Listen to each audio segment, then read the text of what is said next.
মই এটা কথা আমাৰ মহান শিল্পী, মৰমৰ শিল্পী, হৃদয়ৰ স্পন্দন জুবিন গাৰ্গ ডাঙৰীয়াই আমাক অকালতে এৰি গুচি গ'ল। সেই মহান শিল্পীগৰাকীয়ে এটা উল্লেখযোগ্য কথা কৈ গ'ল, কিতাপ নপঢ়া জাতিক গামোচাই বচাব নোৱাৰে। হয়নে?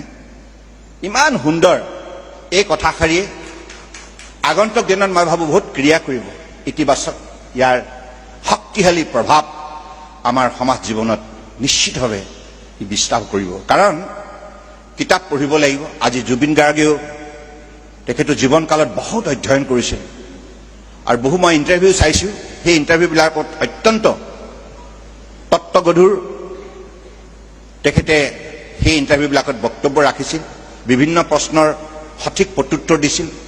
গতিকে উঠি অহা প্ৰজন্মক আমি একোগৰাকী আদৰ্শ নাগৰিক হিচাপে গঢ় দিব লগা হ'লে কিতাপৰ যোগেদি